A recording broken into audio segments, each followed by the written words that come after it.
The Dilettante by Edith Wharton. It was on an impulse hardly needing the arguments he found himself advancing in his favor that Thursdale, on his way to the club, turned as usual into Mrs. Vervain's street. The as usual was his own qualification of the act, a convenient way of bridging the interval, in days and other sequences, that lay between this visit and the last. It was characteristic of him that he instinctively excluded his call 2 days earlier with Ruth Gaynor from the list of his visits to Mrs. Vervain. The special conditions attending it had made it no more like a visit to Mrs. Vervain than an engraved dinner invitation is like a personal letter. Yet it was to talk over his call with Miss Gaynor that he was now returning to the scene of that episode. And it was because Mrs. Vervain could be trusted to handle the talking over as skillfully as the interview itself that at her corner he had felt the dilettante's irresistible craving to take the last look at a work of art that was passing out of his possession. On the whole, he knew no one better fitted to deal with the unexpected than Mrs. Vervain. She excelled in the rare art of taking things for granted, and Thursdale felt a pardonable pride in the thought that she owed her excellence to his training. Early in his career, Thursdale had made the mistake at the outset of his acquaintance with the lady of telling her that he loved her, and exacting the same avowal in return. The latter part of that episode had been like the long walk back from a picnic, when one has to carry all the crockery one has finished using. It was the last time Thursdale ever allowed himself to be encumbered with the debris of a feast. He thus incidentally learned that the privilege of loving her is one of the least favors that a charming woman can accord, and in seeking to avoid the pitfalls of sentiment, he developed a science of evasion in which the woman of the moment became a mere implement of the game. He owed a great deal of delicate enjoyment to the cultivation of this art. The perils from which had been his refuge became naively harmless. Was it possible that he who now took his easy way along the levels had once preferred to gasp on the raw heights of emotion?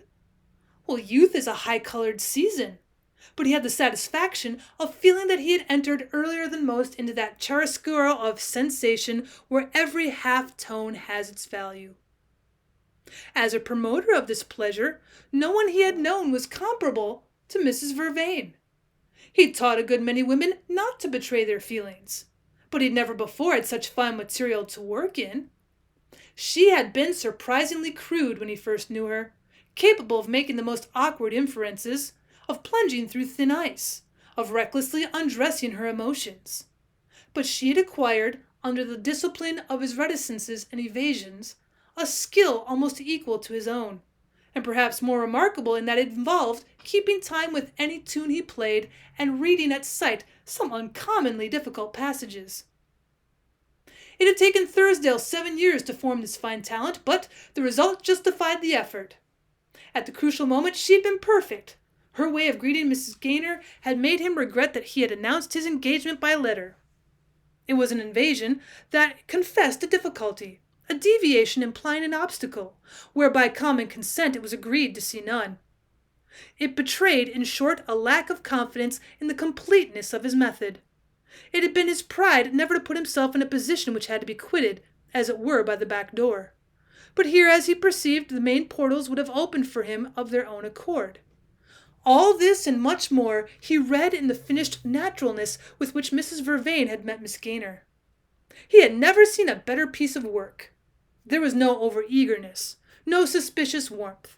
Above all, and this gave her the art the grace of a natural quality, there were none of those damnable implications whereby a woman, in welcoming her friend's betrothed, may keep him on pins and needles while she laps the lady in complacency. So masterly a performance, indeed, hardly needed the offset of Miss Gaynor's doorstep words, "To be so kind to me! How she must have liked you!" though he caught himself wishing it lay within the bounds of fitness to transmit them, as a final tribute to the one woman he knew who was unfailingly certain to enjoy a good thing. It was perhaps the one drawback to his new situation that it might develop good things which it could be impossible on hand to Margaret Vervain. The fact that he had made the mistake of underrating his friend's powers, the consciousness that his writing must have betrayed his distrust of her efficiency, seemed an added reason for turning down her street instead of going on to the club. He would show her that he knew how to value her. He would ask her to achieve with him a feat infinitely rarer and more delicate than the one he had appeared to avoid. Incidentally, he would also dispose of the interval of time before dinner. Ever since he'd seen Miss Gaynor off an hour earlier, on her return journey to Buffalo, he'd been wondering how he should put in the rest of the afternoon. It was absurd how he missed the girl. Yes, that was it. The desire to talk about her was, after all, at the bottom of his impulse to call on Mrs. Vervain. It was absurd, if you like, but it was delightfully rejuvenating. He could recall the time when he'd been afraid of being obvious. Now he felt this return to the primitive emotions might be as restorative as a holiday in the Canadian woods. And it was precisely by the girl's candor, her directness, her lack of complications, that he was taken. The sense that she might say something rash at any moment was positively exhilarating. If she'd thrown her arms about him at the station, he would not have given a thought to his crumpled dignity. It surprised Thursdale to find what freshness of heart he'd brought to the adventure, and through this sense of irony prevented his ascribing his inactness to any conscious purpose. He could but rejoice in the fact that his sentimental economies had left him such a large surplus to draw upon. Mrs. Vervain was at home, as usual. When one visits the cemetery, one expects to find the angel on the tombstone, and it struck Thursdale as another proof of his friend's good taste that she'd been in no undue haste to change her habits. The whole house appeared to count on his coming. The footman took his hat and overcoat as naturally as though there'd been no lapse in his visits, and the drawing-room at once enveloped him in that atmosphere of tacit intelligence which Mrs. Vervain imparted to her very furniture. It was a surprise that, in this general harmony of circumstances, Mrs. Vervain should herself sound the first false note. "You?" she exclaimed, and the book she held slipped from her hand. It was crude, certainly, unless it were a touch of the finest art. The difficulty of classifying it disturbed Thursdale's balance. "Why not?" he said, restoring the book. "Isn't it my hour?" And as she made no answer, he added gently, "Unless it's someone else's." She laid the book aside and sank back into her chair. "Mine, merely," she said. "I hope that doesn't mean you're unwilling to share it." "With you? By no means. You're welcome to my last crust." He looked at her reproachfully. "Do you call this the last?" She smiled as he dropped into the seat across the hearth. "It's a way of giving it more flavor." He returned the smile. "A visit to you doesn't need such condiments." She took this with just the right measure of retrospective amusement. "Ah, but I want to put into this one a very special taste," she confessed. Her smile was so confident and so reassuring that it lulled him into the imprudence of saying, "Well, why should you want it to be different from what was always so perfectly right?" She hesitated. "Doesn't the fact that it's the last constitute a difference?" My last visit to you? Oh, metaphorically, I mean. There's a break in the continuity." Decidedly she was pressing too hard, unlearning his arts already. "I don't recognize it," he said, "unless you make me," he added with a note of slightly stirred her attitude of languid attention. She turned to him with grave eyes. "You recognize no difference whatever?" "Well, none, except an added link in the chain." "An added link?" "And having one more thing to like you for. You're letting Miss Gaynor see why I'd already so many." He flattered himself that this turn had taken the least hint of fatuity from the phrase. Mrs. Vervain sank into her former easy prose. "Was it that you came for?" she asked almost gaily. "If it is necessary to have a reason, that was one." "To talk to me about Miss Gaynor?" "To tell you how she talks about you." "Well, that'll be very interesting, especially if you've seen her since her second visit to me." "Her second visit?" Thursdale pushed his chair back with a start and moved to another. "She came to see you again?" "Well, this morning, yes. By appointment." He continued to look at her blankly. "You sent for her?" "I didn't have to. She wrote and asked me last night. But no doubt you've seen her since." Thursdale sat silent. He was trying to separate his words from his thoughts, but they still clung together inextricably. "Well, I saw her off just now at the station." "And she didn't tell you she'd been here again?" Well, there's hardly time, I suppose, and there were people about, he floundered.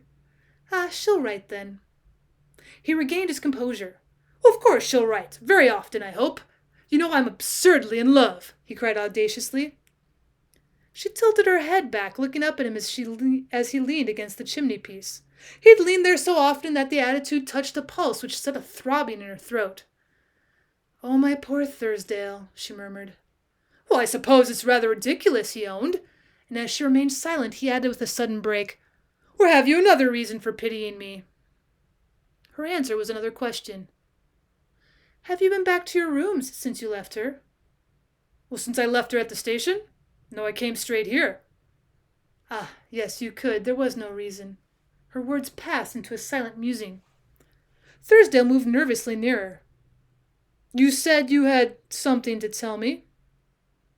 Perhaps I'd better let her do so. There may be a letter at your rooms. A letter? What do you mean? A letter from her? What has happened? His paleness shook her, and she raised a hand of reassurance. Nothing has happened. Perhaps that's just the worst of it. You always hated, you know, she added incoherently, to have things happen. You never would let them. And now? Well, that was what she came here for. I supposed you'd guessed. To know if anything had happened. Had happened, he gazed at her slowly. Between you and me, he said with a rush of light. The words were so much cruder than any that had ever passed between them that the color rose to her face, but she held his startled gaze. You know girls are not quite as unsophisticated as they used to be. Are you surprised that such an idea should occur to her?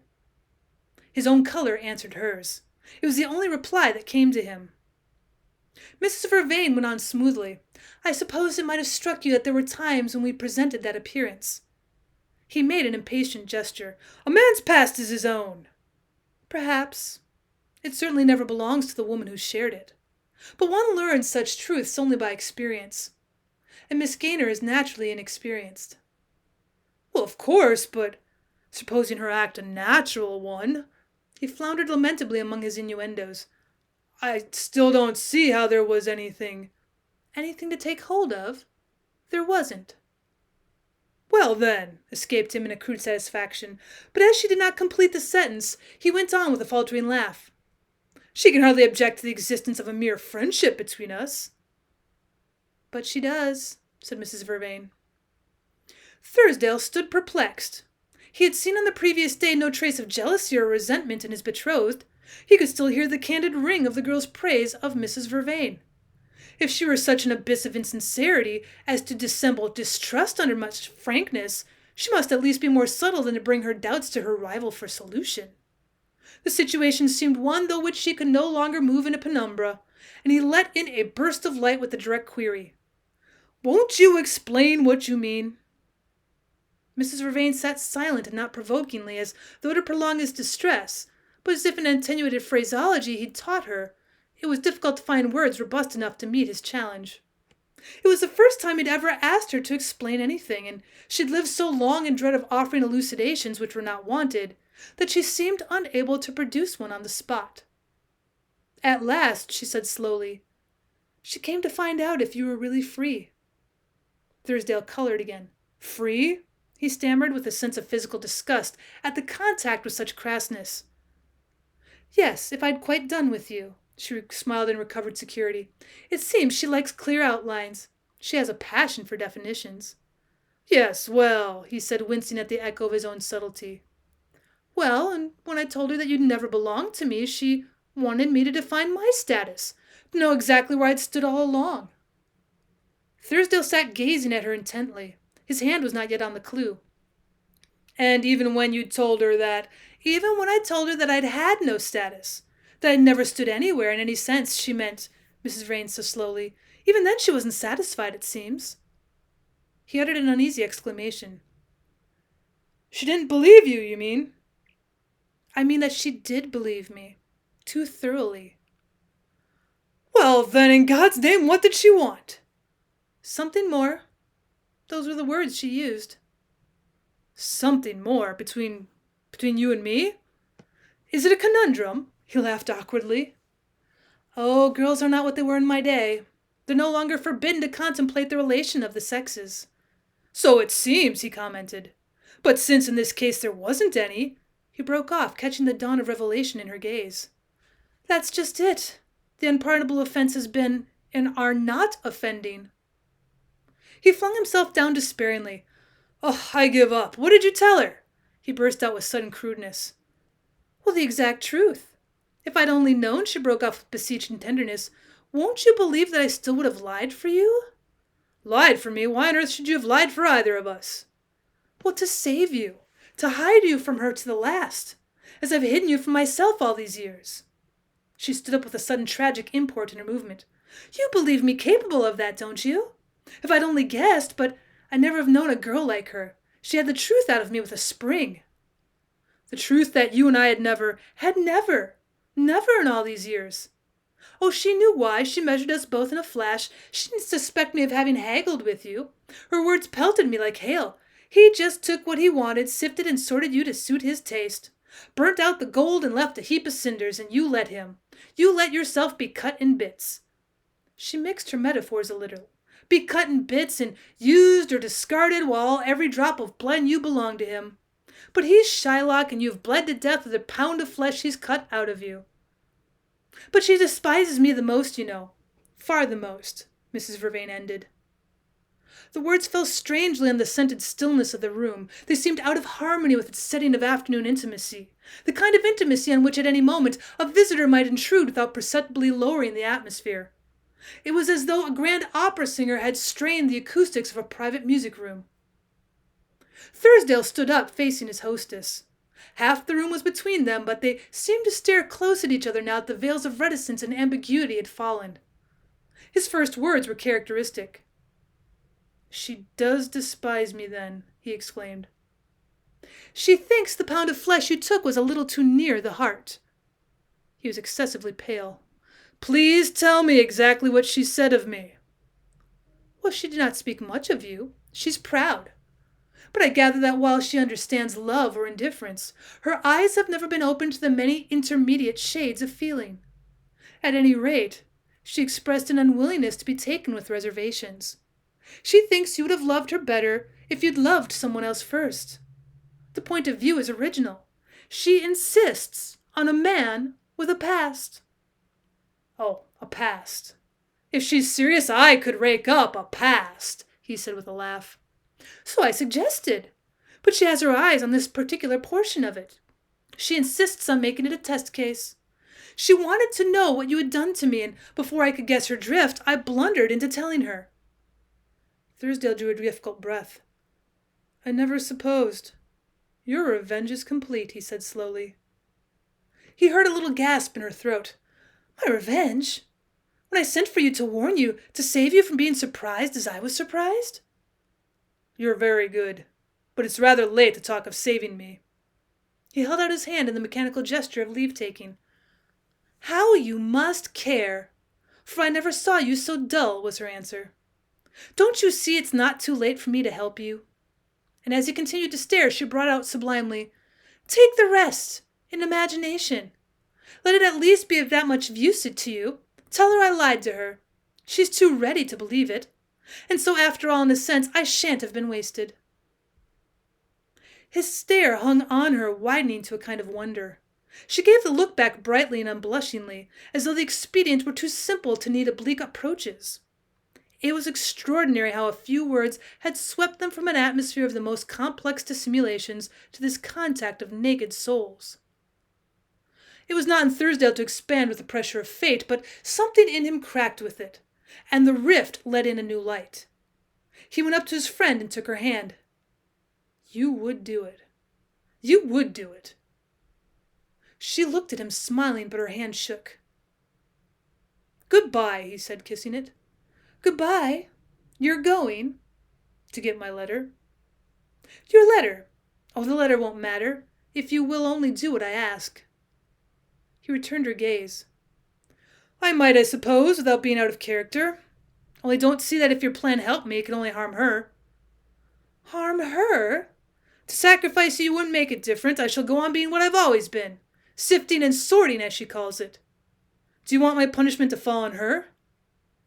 She looked at him long and deeply. If I had to choose between you. You would let her take her chance. But I can't, you see. I must take my punishment alone. She drew her hand away, sighing. Oh, there'll be no punishment for either of you. For either of us. There will be the reading of her letter for me. She shook her head with a slight laugh. There'll be no letter. Thursdale faced about from the threshold, a fresh life in his look. No letter? You don't mean... I mean that she's been with you since I saw her. She's seen you and heard your voice. If there is a letter, she's recalled it. From the first station by telegraph. He turned back to the door, forcing an answer to her smile. But in the meanwhile I shall have read it, he said.